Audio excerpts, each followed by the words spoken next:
እዚህ ማዕረግ ላይ ሲደርሱ ቅዱሳን ዓለመ መላእክትን በሙሉ ያያሉ። ሶስቱን ዓለመ መላእክትና መላእክት ያሉባቸውን ቦታዎች በሙሉ ያያሉ።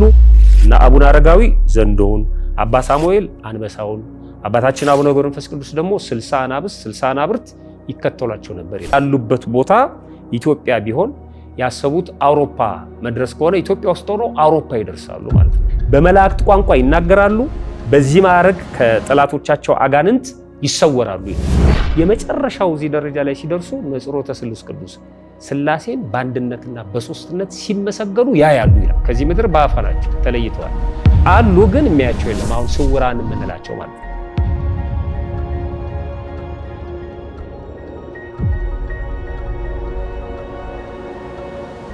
ስድስተኛው ማዕረገ ፍቅር የሚባለው ነው። የፍቅር ደረጃ ማለት ነው። እዚህ ደረጃ የሚደርሱ አባቶች ሁሉን እኩል ይወዳሉ፣ ሁሉንም እኩል ይወዳሉ፣ ሁሉም እነሱን ይወዳቸዋል። ሁሉንም የሚወዱት ደግሞ በነፃ ነው። በጣም የሚገርም ነው። የሰው ልጅ የተባለውን በሙሉ ቢጠመቅም ባይጠመቅም፣ ሀብታም ድሃ፣ የተገዘረ ያልተገዘረ፣ የተጠመቀ ያልተጠመቀ፣ ወንድ ሴት፣ ሁሉንም እኩል ይወዳሉ። ሁሉም ሰው ደግሞ እነሱን ይወዳቸዋል። የሰው መውደድ አላቸው ማለት ነው። ምንም ሊጠላቸው አይችሉም።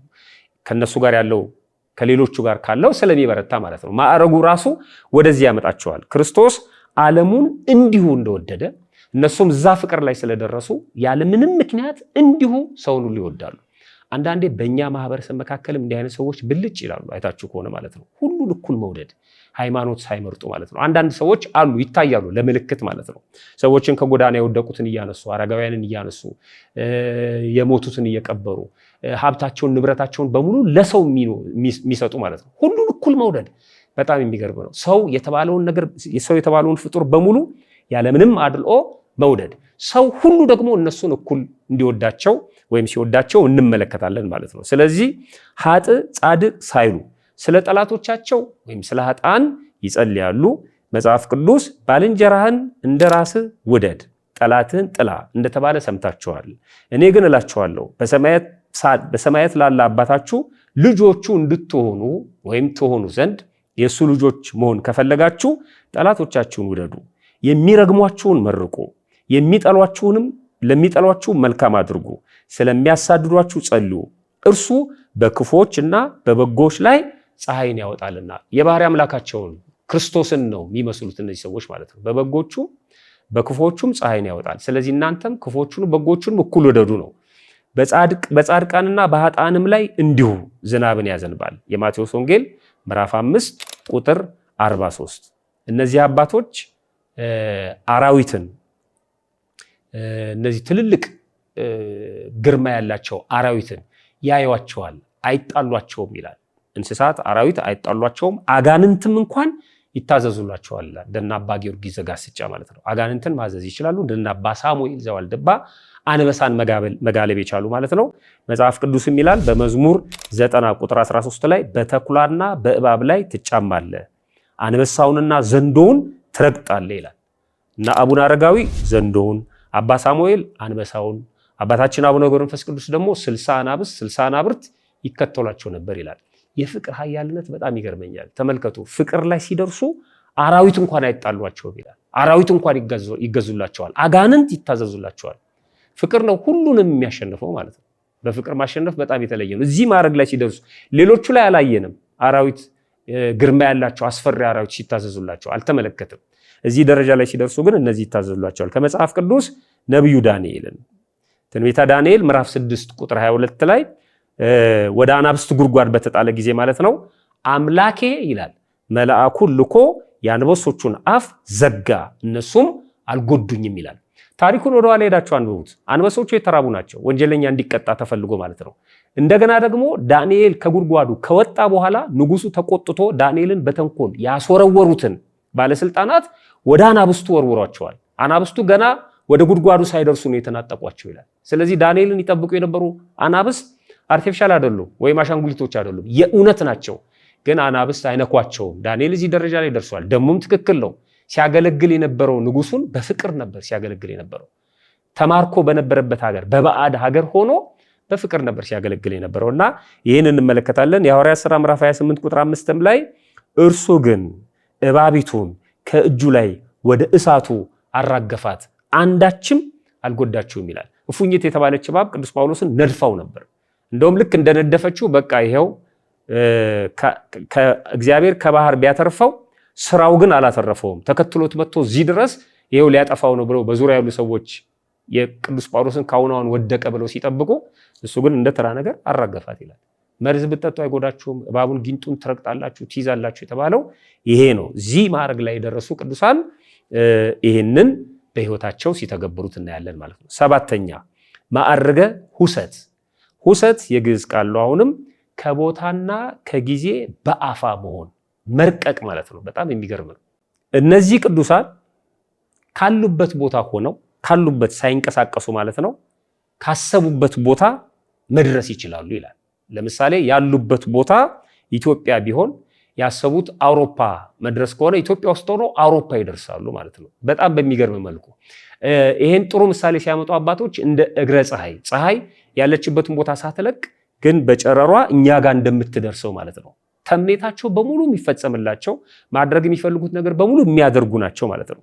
ፀሐይ ካለችበት ቦታ ሳትነቃነቅ በብርሃኗ ከምድር ትደርሳለች። እነሱም ያሉበት ቦታ ሆነው ይሄ በቅዱሳን ታሪክ ላይ አይተናል። በስዕላቸው ላይ ሲገለጹ ቤት ሰውየው የተኛበት ቦታ ድረስ መጥተው ሲገለጹለት ምን አድርግ ነው የምትለኝ ሲሉ በመጽሐፈ ስንክሳር ላይ በብዛት ታሪካቸው ተጽፎ እናነባለን። መጽሐፍ ቅዱስ ላይም አለ።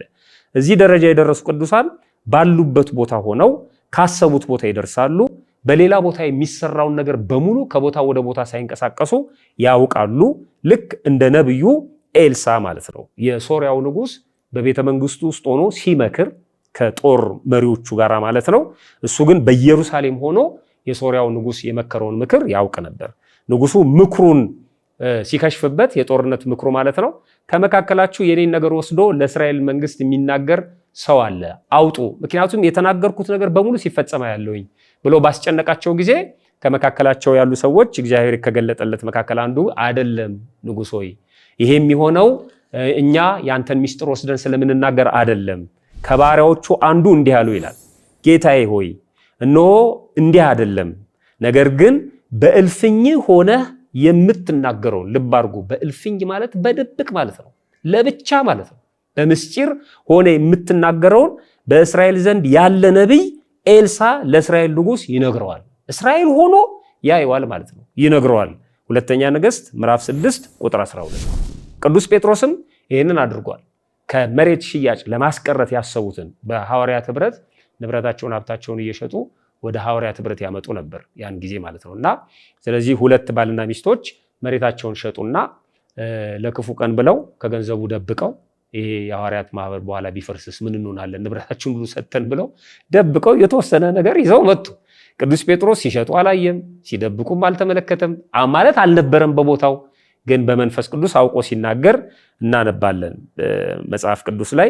ይህንን የሐዋርያት ሥራ ምዕራፍ 5 ላይ ገብታችሁ ማንበብ ነው። እንደውም ይገስጻቸዋል። ሳትሸጡት የእናንተ አልነበረም? ከሸጣችሁት በኋላ ለምን ሳሳችሁ? ስለዚህ ሁለቱም ሲሞቱ በመቅሰፍት ማለት ነው ባልና ሚስቱ መጽሐፍ ቅዱስ ላይ ተጽፎ እናነባለን። እዚህ ማዕረግ ላይ ሲደርሱ ቅዱሳን ዓለመ መላእክትን በሙሉ ያያሉ። ሶስቱን ዓለመ መላእክትና መላእክት ያሉባቸውን ቦታዎች በሙሉ ያያሉ። ገነትን፣ ብሔረ ሕያዋንን፣ ብሔረ ብፁዓንን፣ አጠቃላይ ሲኦል፣ ገሃነመ እሳት እነዚህን በሙሉ ይመለከታሉ። ጎብኝተው መምጣት ይችላሉ። በጣም በሚገርም መልኩ በአካለ ስጋም በአካለ ነፍስም ሄደው መምጣት ይችላሉ። ኢሳይያስ ምዕራፍ 40 ቁጥር 31 ላይ እግዚአብሔርን በመተማመን የሚጠባበቁ ግን ኃይላቸውን ያድሳሉ፣ እንደ ንስር በክንፍ ይወጣሉ፣ ይሮጣሉ፣ አይታክቱም፣ ይሄዳሉ፣ አይደክሙም ይላል። ወደ ፈለጉበት ቦታ ደርሰው መምጣት ይችላሉ። እኛ ተኝተን በህልም ደርሰን እንደምንመጣው ወይ በሐሳባችን በመናባችን የሆነ ቦታ ደርሰን የሆነ ነገር አድርገን እንደምንመጣው እነሱ ያን ነገር ነክተው አንቀሳቅሰው አዋርተው መምጣት ይችላሉ። ከቦታና ከጊዜ ውጪ ሁሰት ረቂቅ ይሆናሉ ማለት ነው። ስምንተኛው መዓርገ ንጻሬ መላእክት። ሁለትን የቀረን ለ10 ማለት ነው። የመጨረሻው 10ኛው ነው። አሁን 8ኛ ላይ ያለ ነው። ነጸረ ማለት አየ ማለት ነው። ይሄ ንጻሬ መላእክት ማለት መላእክትን መመልከት። እንዲህ የቀድሞቹ መላእክትን ይመለከቱ ነበር አይደል ወይ እንል ይሆናል። መላእክትን በየቦታቸውና በየማዕረጋቸው ማለት ነው። አሁን ለተልእኮ ሲመጡ ማየት አይደለም፣ እዛው ቦታቸው ላይ ምን እንደሚያደርጉ ሁሉ እዚህ ምድር ላይ ሆነው መላእክትን ይመለከቷቸዋል። የሚገርም ነው። እኛ አሁን ቤተክርስቲያን እያስቀደስን ከመጋረጃው ውስጥ መቅደሱ ውስጥ የሚከናወነውን አናይ፣ ልኡካኑ ምን እንደሚያደርጉ ማለት ነው። የሚሰሩትን ነገር አንመለከትም፣ ሚስጥር ነው። መጋረጃ ይዘጋብናል፣ እኛ ከውጭ ነን። እነሱ ግን እንደሱ አይደለም፣ አይከለከሉም። ከመጋረጃው ውጭ ያለውን በአካለ ስጋ እዚህ ስላሉ ነፍሳቸው ከስጋቸው ስላልተለየች መቆየት ስላለባቸው ስላልሞቱ ነው እንጂ እዚህ ያሉት በፈቃዳቸው ነፍሳቸውን ከስጋቸው መለየት ስለማይችሉ እንጂ ይመለከቷቸዋል ማለት ነው። እዛም ቦታ መገኘት ይችላሉ እና በየማዕረጋቸው በየተልእኮቻቸው በየቦታቸው የመላእክትን አገልግሎት ባሉበት ቦታ ሆነው ያውቃሉ። ወደ ዓለመ መላእክት ይሄዳሉ። ምስጋናቸው ከመላእክት ጋር አንድ ሆኖ ይመጣሉ። በረከታቸው ይድረሰንና አባታችን አቡነ ተክለ ሃይማኖት ይሄንን አድርገው አጥነው ተመልሰዋል። የሥላሴን መንበር ከሚያጥኑ ቅዱሳን መላእክት ጋር ማለት ነው። በመላእክት ቋንቋ ይናገራሉ። በዚህ ማዕረግ ከጠላቶቻቸው አጋንንት ይሰወራሉ ይላል። ጠላቶቻቸው አጋንንት አያዩዋቸውም እግዚአብሔር ካልፈቀደ በስተቀር ማለት ነው። ከዚህ በአፋ ይሆናሉ፣ ከአጋንንት ይሰወራሉ። ይሄ የንጽሐ ልቡና እንግዲህ የመጨረሻው ሁለተኛው ማለት ነው ፍጹም የንጽሐ ልቡና ወይም ደግሞ የፍጹማን ማዕረግ ስለሆነ እጅግ በጣም አስደናቂ ነገሮች የሚከናወኑበት ነው። የመጨረሻው ማዕረግ ስለሆነ ማለት ነው። ነፍሳቸው ከስጋቸው ተለይታ ወደ መላእክት ዓለም ትሄዳለች። ልብ አድርጉ፣ ነፍሳቸው ከስጋቸው ተለይታ እንደተኙ ማለት ነው ወደ መላእክት ዓለም ትሄዳለች። መላእክት ከነሱ ጋር እንዲቆዩ ይፈልጋሉ። እንደሞተ ሰው አይናቸውን አይጨፍኑም፣ አይናቸው እንደተገለጠ ማለት ነው። ረቂቃን መላእክትን ያያሉ። ረቂቃን መላእክት ከነክብራቸው በየነገዳቸው በየቦታቸው ይመለከቷቸዋል ማለት ነው። እዚህ ማዕረግ ላይ የደረሱ ዘጠነኛው ማዕረገ ተሰጥሞ ይባላል። ተሰጥሞ ቃሉ የግዕዝ ቃል ነው። መስጠም ማለት መጥለቅ፣ መዋኘት ማለት ነው። ወደ ውስጥ መግባት፣ መስጠም፣ ተሰጥሞ። በጣም የሚደንቀው እዚህ ማዕረግ ላይ የደረሱ ቅዱሳን ሕሊናቸው ልዑል ስፉ ረቂቅ በሚሆን ብርሃን ውስጥ ይዋኛሉ፣ ይሰጥማሉ ይላል። በሕሊናቸው በብርሃን ይከበባሉ፣ እዛ ብርሃን ውስጥ ይገባሉ። አእምሯቸው ወይም ሐሳባቸው በሙሉ ሰማያዊ ይሆናል ማለት ነው። ልክ አንድ አሞራ ወይም ደግሞ አሞሮች ወደ ሰማይ ከፍ ብለው በበረሩ ቁጥር እንደሚመለከቱት ማለት ነው እና አሳዎቹን በባህር ላይ እንደሚንሳፈፉት አሁን አሞራ በአየር ላይ እንደፈለገ ነው የሚሆነው። መገለባበጥ ይችላል፣ መቆም ይችላል እዛ አየር ላይ ማለት ነው። ልክ እነሱም እንደዚህ ናቸው። በብርሃን ውስጥ የመዋኘት ጸጋ አላቸው ማለት ነው። በእግዚአብሔር ብርሃን ውስጥ ተከበው ልክ እንዳሞራው እና በውሃ ውስጥ በባህር ውስጥ እንደሚዋኘው አሳ እንደፈለጉ ይመላለሳሉ ይላል።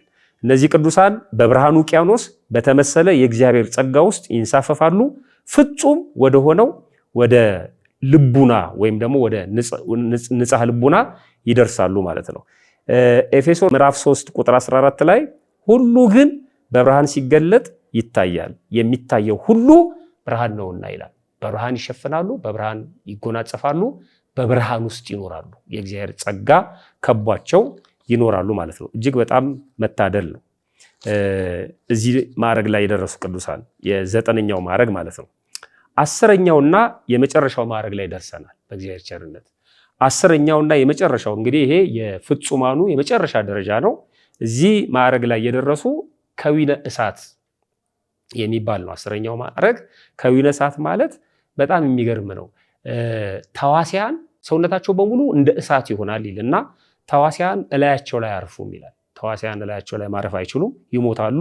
የመጨረሻው እዚህ ደረጃ ላይ ሲደርሱ ነጽሮተ ስሉስ ቅዱስ ሥላሴን በአንድነትና በሶስትነት ሲመሰገኑ ያያሉ ይላል። አሁን በሚስጥር አይደለም የሚያዩት፣ በግልጽ ማለት ነው። ከመላእክትም በላይ ነው። በጣም በሚገርም መልኩ መላእክት ፊታቸውን ይሸፍናሉ፣ እግራቸውን ይሸፍናሉ። በፊቱ ቆመው ማመስገን አይችሉም። እነሱ ግን ከዛ በላይ ሥላሴን በአንድነትና በሶስትነት በመንበራቸው ላይ እንደተሰየሙ ይመለከታሉ። እሳትን መሆን ማለት ነው። ይሄ ከዊነ እሳት ይሄ መጨረሻ ደረጃ ነው፣ ብቃት ነው። ቅዱሳን እዚህ ደረጃ ላይ ሲደርሱ ሰውነታቸው እሳትን ይጎናጸፋል። ተዋሲያን ሰውነታቸው ላይ አያርፉም። ራሳቸው አኗኗራቸው በሙሉ ይቀየራል ማለት ነው። ነፍሳቸው በተመስጦ ተለይታ ብዙ ጊዜ ልትቆይ ትችላለች። የቀድሞዎቹ 9 እና 8 ላይ ያየናቸው ነፍሳቸው ሄዳ የመላእክትን ከተማ ጎብኝታ ተመልሳ ትመጣለች። አይናቸው ሳይገጠም እነሱ ይቆያሉ። እንደገና ደግሞ በስጋቸው ያናግሩናል። የነዚህኛዎቹ ግን ብዙ ጊዜ ሊቆዩ ይችላሉ ይላል። ምክንያቱም የሚያያቸው የለም፣ ከዚህ ምድር በአፋ ናቸው ተለይተዋል አሉ፣ ግን የሚያያቸው የለም። አሁን ስውራን የምንላቸው ማለት ነው። ስውራን ቅዱሳን አሉ። መዓዛቸው ይሸተኛል፣ ድምፅ እሰማለሁ ምናምን እንደሚሉት ከበሮ ሲመቱ እንሰማለን እንደሚሉት በአንዳንድ ዋሻዎች ወይም ደግሞ በአቶች ላይ ማለት ነው። ስውራን ናቸው እነዚህ። ነፍሳቸው በተመስጦ ተለይታ ብዙ ጊዜ ልትቆይ ትችላለች። ቅድስት ሥላሴን በተለየ አርአያና ምሳሌ ያያሉ። የማቴዎስ ወንጌል ምዕራፍ 5 ቁጥር 8 ላይ ልበ ንጹሖች ብፁዓን ናቸው እግዚአብሔርን ያዩታልና ይላል። እነሱም ሙሉ በሙሉ ማየት አይቻልም፣ እነሱን ማለት ነው። ሙሉ ለሙሉ ልናያቸው አንችልም።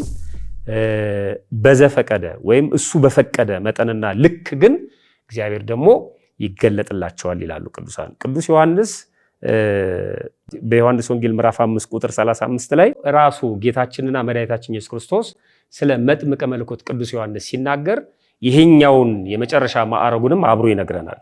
እርሱ የሚነድና የሚያበራ መብራት ነበር ይላል። የዮሐንስ ወንጌል ምዕራፍ 5 ቁጥር 35 የሚነድ እና የሚያበራ ነዶ የሚጠፋ ነዶ የሚከስም አይደለም፣ ደግሞ የሚያበራ መብራት ነበር ይላል። እዚህ ማዕረግ ላይ የደረሱ ቅዱሳን እንግዲህ አሁን ከመጽሐፍ ቅዱስ አንዱን እየጠቀስን የቅዱሱን ማዕረግ ስናሳይ እዛ ደረጃ ላይ ብቻ ነው ማለታችን አይደለም። አልፈውታል፣ ግን የሚታየውን ማዕረግ ለማሳየት ሞክረናል። ብዙ የቅዱሳን ገድላትን ድርሳናትን ስታነቡ ደግሞ ታገኟቸዋላችሁ። መጽሐፈ ስንክሳርም ላይ እንደዚሁ። እነዚህ ሁሉ ቅዱሳን በኢትዮጵያ ኦርቶዶክስ ተዋሕዶ ቤተክርስቲያን አንዲት በሆነችው ቤተክርስቲያን ይታሰባሉ ማለት ነው። እጅግ በጣም የተወደዳችሁና የተከበራችሁ ዘደብረ ሰላም አዳማ ሚዲያ ተከታታዮች እንግዲህ በሁለት ተከታታይ ክፍለ ጊዜ ያቀረብነው ማዕረገ ቅዱሳን ይህን ይመስላል። እኛ የቱ ጋር ነን የሚለውንም ለማየት እንደሚመቸን እርግጠኛ ነኝ። እንግዲህ ብዙዎቻችን የሚባል አለ በተለምዶ ማለት ነው። 5ኛ ክፍል የሆነ ተማሪ እንግሊዘኛ እያወራ የሚያስደነግጠው ኬጂ ለሚማር ወይም ደግሞ 1ኛ ክፍል 2ኛ ክፍል ለሆነ ተማሪ ነው ይባላል። 8ኛ ክፍል የሆነ ተማሪ ሲመጣ ግን ዝም ይላል። የሚናገረውን እያሰበ ነው የሚናገረው እና እንደለመደው የሆነ ነገር ሊናገር ሲል አረ 8ኛ ክፍል ነው እሱ ይባላል። ስለዚህ ሁልጊዜም ህይወታችንን ማሰብ አለብን። ከኛ በላይ የሆኑ ቅዱሳን አሉ። ስለ ጾምን፣ ስለ ጸለይን፣ ስላገለገልን እንዳንኩራራ ህይወታቸውን፣ ጊዜያቸውን መስዋዕት እያደረጉ አካላቸውን መስዋዕት እያደረጉ እግዚአብሔርን ያከበሩት ብዙ ቅዱሳን አሉ። በዙሪያችንም የተሰወሩ ቅዱሳን አሉ። እንደነሱ ለመሆን ጥረት እናደርጋለን በተሰጠን ጸጋ። መሆን ባንችል ደግሞ የነሱን በረከት ለማግኘት የነሱን ጸጋ ለማግኘት እንጸልያለን፣ እንለምናለን። እንዳሉ ማመን ብቻ ይበቃናል። በተሰጠን ጸጋ እግዚአብሔር ልናገለግል ይገባል። ፈጣሪያችን በቸርነቱ ሰምቶ ከመጥፋት ያድነን፣ ከቅዱሳን ረድኤት በረከት ያሳትፈን። እንደተለመደው ላይክ፣ ሼር፣ ሰብስክራይብ በማድረግ ይህንን ሚዲያ በማሳደግ ረገድ የበኩላችሁን አስተዋጽኦ እንድታደርጉ በትህትና እንጋብዛለን። ሰላም